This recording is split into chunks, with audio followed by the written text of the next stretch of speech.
Днепропетровска гостя. Это координатор Евромайдана Днепропетровского. Давайте тоже послушаем. Видите, люди приезжают со всей нашей Украины, да, необъятной. Пожалуйста. Доброго ранку! Доброго ранку! Я не дарма кажу доброго ранку. Насправді Україна, ми навіть Луганськ тільки зараз прокидаємося. Ми 20 років були винні, знаєте в чому? Тому що зараз погана вина насправді на нас лежить. Ми вибирали засранців, ми цим засранцям довіряли, і ми тепер на них жаліємося. Сьогодні ми багато часу провели під СБУ, спілкуючись з людьми. Я приїхав сюди з Дніпропетровська, будучи координатором Євромайдану, переконатися в тому, що не всі тут сепаратисти, що не всюди тут іде війна і боротьба. Насправді, просто людей багато різних думок. Вони хочуть референдум, але насправді не знають, що це таке. Частина дійсно хоче, відчуває, ідентифікує себе як росіянами і хоче до Росії. Частина хоче залишатися в Україні. А більша частина хоче просто насправді почати краще жити, отримати нормальну зарплатню, бути соціально захищеним і відчувати себе просто нормальною, гідною людиною.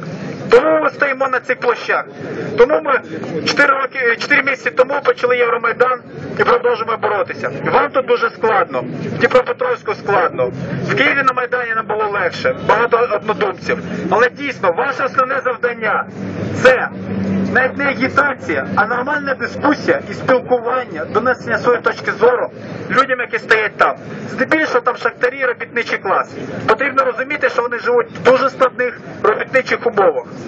На шахти виділяються колосальні гроші дотації, але насправді проблема в тому, що вони не доходять до людей, які мають би отримувати шахти. Питання в тому, що не потрібно нам йти до Європи, зараз там вирішувати питання до Росії, тим паче, що вона знаходиться на нашій території. Питання в тому, щоб ми змогли взяти на себе відповідальність і почати господарювати на нашій землі. Люди, які працюють в шахтах, вони не хочуть самоврядовуватися, тому що вони перше не розуміють, що це таке і як це робити. Питання в тому, що ми маємо їх навчити, маємо їм пояснити, маємо їм підказати, де той шлях. Тільки коли ми візьмемо на себе відповідальність і будемо обирати собі не олігархів, депутатів, мери, губернатори, а ті, хто серед нас поруч стоять.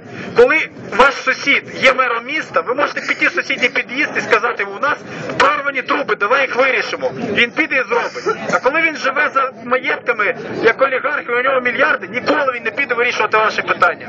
Ви молодці!